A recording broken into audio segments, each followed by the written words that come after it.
السلام علیکم جی، مجھے رابعہ اسفر نظامی کہتے ہیں۔ آج ہم Sindh child protection authority act کے بارے میں بات کریں گے کہ اس اتھارٹی کی ذمہ داریاں اور پاورز کیا ہیں۔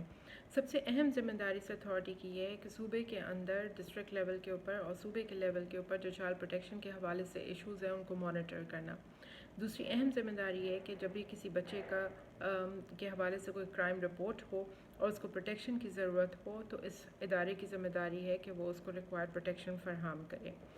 تیسری اہم ذمہ داری اس ادارے کی یہ ہے کہ جب کرائم رپورٹ ہوتا ہے بچوں کے حوالے سے تو جتنی آرگنائزیشنز یا اتھارٹیز یا لا انفورسمنٹ ایجنسیز اس کے اندر انوالو ہوتی ہیں اور جو پروسیسز ان کو فالو کرنے ہوتے ہیں اس کو انسٹیٹیوشنلائز کریں،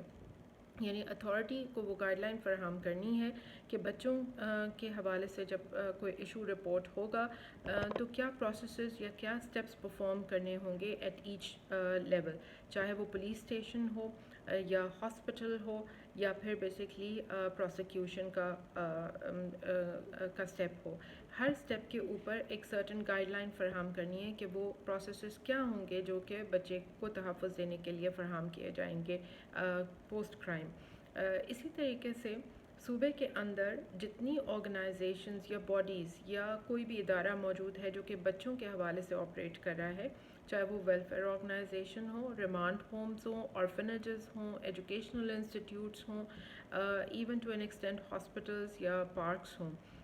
ان کو ایک منیمم گائیڈ لائن فراہم کرنا ادارے کی ذمہ داری ہے کہ چائلڈ پروٹیکشن کے حوالے سے وہ کیا processes and standard operating procedures ہیں جو ان کو اڈاپٹ کرنے ہیں۔ نہ صرف ان کو گائیڈ کرنا بلکہ ان کی مانیٹرنگ کرنا بھی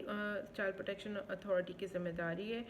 کہ وہ اس کی ان گائیڈ لائنس کی کمپلائنس کو مانیٹر کرے اور جہاں گیپس نظر آئیں وہاں ریکوائرڈ ایکشن پرفارم کرے۔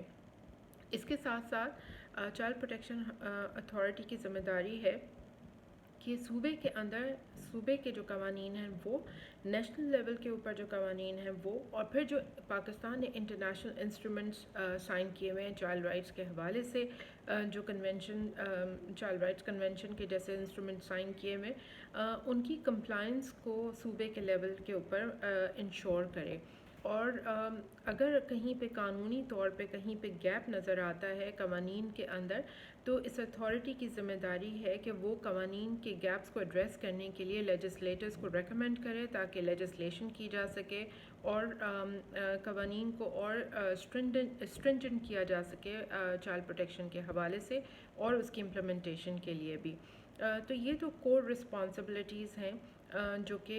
چائلڈ پروٹیکشن اتھارٹی کو پرفارم کرنی ہے۔ اس کے ساتھ ساتھ ان کے فنکشنز میں یہ بھی آتا ہے کہ انفارمیشن مینجمنٹ سسٹم اپنا بلڈ کریں، جس میں کہ ہیلپ لائن جو کہ 1121 آلریڈی موجود ہے لیکن اتنی افیکٹو نہیں ہے، اس کو افیکٹو بنانے کی ضرورت ہے۔ اس کے تھرو اور جو فیلڈ کے اندر جو بچوں کے حوالے سے جو کیسز رپورٹ ہوتے ہیں ایک انفارمیشن سسٹم، ایک ڈیٹا بیس موجود ہو تاکہ ادارے جو ہیں وہ ان کو فیسیلیٹیٹ کیا جا سکے چائلڈ رائٹس کے حوالے سے جو گیپس ہیں، جو کرائمز رپورٹ ہو رہے ہیں ان کے اندر جو ٹرینڈز آبزرو کیے جا رہے ہیں وہ ان سے شیئر کیے جا سکیں تاکہ لا انفورسمنٹ ایجنسیز کے ساتھ مل کر اور ڈفرینٹ اسٹیک ہولڈرز کے ساتھ مل کر چائلڈ رائٹس کو، بچوں کے حقوق کو، بچوں کی حفاظت کو انشور کیا جا سکے صوبے کے اندر۔ تو یہ بہت ہی اہم رول ہے لیجسلیشن پرسپیکٹو سے جو چائلڈ پروٹیکشن اتھارٹی کو پرفارم کرنا ہے۔ اس کے ساتھ ساتھ میں آپ کو بتانا چاہوں گی چھوٹا سا ایلیمنٹ یہ بھی ہے کہ ان کو اپنا ایک فنڈ اسٹیبلش کرنا ہے تاکہ صوبے کے اندر جو چائلڈ پروٹیکشن کے حوالے سے جو پروسیسز کو امپلیمنٹ کرنے کے لیے جو فنڈنگ ریکوائرڈ ہے، جو بچوں کو تحفظ دینے کے لیے جو فیسلٹیز ریکوائرڈ ہیں، جو شیلٹر ہومز ریکوائرڈ ہیں، اس کے حوالے سے جو فنڈنگ ان کو چاہیے اس کی بجٹنگ کرنا، اس کی پلاننگ کرنا اور پھر اوبیسلی ان کی امپلیمنٹیشن کو انشور کرنا، ایگزسٹنس کو انشور کرنا اس ادارے کی ذمہ داریوں میں آتا ہے۔ جو چیز ہم نے دیکھا کہ امپورٹنٹ ہے اور مسنگ ہے اس ادارے کے حوالے سے وہ یہ کہ جب بھی آپ کسی بچے کو کسی کرائم کے بعد ریکور کرتے ہیں اور وہ ابینڈن بچہ ہو یا بیسکلی ڈیسٹیٹیوٹ ہو یا اس کے والدین نے اس کو چھوڑ دیا ہو، یا وہ آلریڈی آرفن بچہ ہو، اور اس کو اگر پرماننٹلی حکومت نے شیلٹر دینا ہو، تو حکومت کے پاس کوئی ایسا ادارہ آج موجود نہیں ہے جس کے اندر وہ اس بچے کو ریہیب کر سکیں، اس لیے ان کو پرائیویٹ آرگنائزیشن یا ویلفیئر آرگنائزیشنز کے اوپر ڈپینڈ کرنا پڑتا ہے۔ جبکہ ہم نے پنجاب میں دیکھا ہے کہ پنجاب میں چائلڈ پروٹیکشن بیورو بہت ہی افیکٹولی آپریٹ کر رہا ہے، میجر سٹیز کے اندر ان کی ایگزسٹنس ہے، اور وہ ایسے تمام بچے بچیوں کو جب وہ کسی جگہ سے ریکور کرتے ہیں اور ان کو پروٹیکشن کی ضرورت ہوتی ہے، ٹیمپریری یا پرماننٹ شیلٹر کی، تو یہ پروٹیکشن بیورو پنجاب کا ان کو سپورٹ کرتا ہے۔ سو اس طرح کا ادارہ سندھ کے اندر ایک ڈائر نیڈ ہے، ضرورت ہے ہمارے صوبے کو، تاکہ ہم اس کو ان بچوں کو تحفظ فراہم کر سکیں جو ابینڈن ہیں، آرفنس ہیں، یا پھر ڈیسٹیٹیوٹ چلڈرن کی کیٹیگری میں آتے ہیں، یا کسی بھی وجہ سے مسنگ چلڈرن ہیں اور ٹیمپریری ان کو شیلٹر ریکوائرڈ ہو جب تک کہ ان کے والدین کو تلاش نہ کر لیا جائے۔ سو یہ کی فنکشنز ہیں۔ اس بل کے اندر بہت سارے ایسے ایلیمنٹس ہیں جو کہ مسنگ ہے۔ میں کرٹیکل ایلیمنٹس جو کہ ہم نے ریکمنڈیشن دی سندھ گورنمنٹ کو امینڈمنٹ کی صورت میں، وہ میں آپ سے شیئر کرنا چاہوں گی۔ فار ایگزامپل ہم چاہتے ہیں کہ اتھارٹی کو امپاور کیا جائے کہ مسنگ یا ابڈکشن کی صورت میں، مسنگ چائلڈ یا ابڈکشن کی صورت کے اندر اگر کوئی ایف آئی آر یا رپورٹ درج نہیں ہوتی پولیس کے اندر، تو چائلڈ پروٹیکشن اتھارٹی کے پاس یہ پاور ہو کہ وہ آفٹر 4 آورز یہ ایف آئی آر کو درج کرا سکے، اور اس کی ایف آئی آر کو پولیس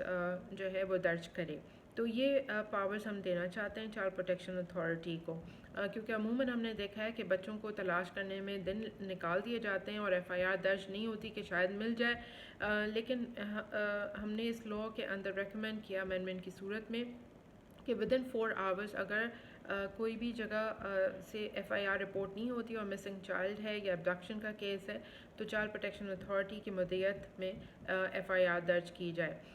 اسی طریقے سے انسپیکشن آف ڈفرینٹ آرگنائزیشنز جو ہے وہ مسنگ پارٹ ہے۔ ایسے ادارے جو کہ بچوں کے حوالے سے صوبے کے اندر آپریٹ کر رہے ہیں، ان کی کمپلائنس اینڈ مانیٹرنگ کے لیے ضروری ہے کہ چائلڈ پروٹیکشن آفیسرز کو امپاور کیا جائے کہ ان کے پاس انسپیکشنز کے رائٹس ہوں، اور وہ سرٹن آپریٹنگ پروسیجرز کے تحت وہ انسپیکشن کر سکیں، تاکہ وہ دیکھ سکیں کہ چائلڈ پروٹیکشن کے حوالے سے جو گائیڈ لائن دی گئی ہے ان اداروں کو، وہ کس حد تک اس کے اوپر عمل درآمد کر رہے ہیں۔ ہم نے ایسے بہت سارے کیسز سندھ کے اندر دیکھے ہیں جہاں پہ یہ آلٹرنیٹ کیئر ہومز موجود ہیں، لیکن ان کے جو پروسیجرز ہیں اس میں کمپلائنس نظر نہیں آتی، ان کے پاس بیسکلی کوئی رجسٹر یا ریکارڈ نہیں ہے کہ کتنے بچے ان کے پاس آئے، اور پھر اگر وہ چلے گئے تو وہ پروسیس ایگزٹ کا کیا ہے، ڈاکیومنٹیشن مسنگ ہے۔ اور اسی طریقے سے اس ادارے کے ایک سب کیٹیگری آرفنیجز کی بھی آتی ہے، اس کے اوپر میں اگلے ویڈیو میں بات کروں گی، لیکن آرفنیجز کے اندر بھی جو بچے موجود ہیں، ہمارے پاس کوئی ایک اوتھینٹک ڈیٹا بیس موجود نہیں ہے کہ صوبے کے اندر اس وقت ڈفرینٹ آرفنیجز، پرائیویٹ آرفنیجز کے اندر کتنے بچے موجود ہیں۔ کچھ لوگوں نے آرفنیجز کھولے ہوئے ہیں آرفنیجز کے نام پر، لیکن وہاں پر بیسکلی ابینڈن بچے زیادہ ہیں، آرفنز نہیں ہیں۔ تو یہ کیٹیگرائز کرنا بہت زیادہ ضرورت ہے اس بات کی، اور دوسرا یہ کہ نیشنل ڈیٹا بیس میں ان بچوں کی رجسٹریشن ہونا بہت اہم ہے، تاکہ انمیٹ کا انسائڈ انرول ہونا کسی انسٹیٹیوٹ کے اندر اور ایگزٹ پروسیس کو بھی جو ہے وہ مانیٹر کیا جا سکے، تاکہ ہم چائلڈ ٹریفکنگ کو کرٹیل کر سکیں۔ سو یہ کچھ ایشوز ہیں جس کے اوپر ہم نے بات کی۔ اسی طریقے سے کچھ کلازز اور بھی ہیں جس میں کہ ریکارڈ، ایسی کوئی بھی چیز جو کہ بیسکلی کسٹڈی میں لی جا سکے، جو کہ اس آرگنائزیشن کا ریکارڈ مسنگ ریکارڈ ہو، یا ایسا کوئی ایویڈنس جو کہ چائلڈ پروٹیکشن کے حوالے سے یا بچوں کے تحفظ کے حوالے سے نان کمپلائنٹ میں فال کرتا ہو، اس ریکارڈ کو کسٹڈی میں لیتے ہوئے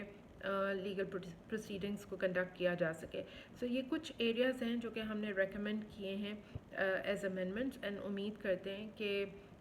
حکومت یا تو خود سے یا ہماری ریکمنڈیشن کی صورت میں جو امینڈمنٹس کہی ہیں اس کو بل کا پارٹ بنائیں، اور چائلڈ پروٹیکشن اتھارٹی کو اور افیکٹو بنایا جا سکے۔ بہت شکریہ۔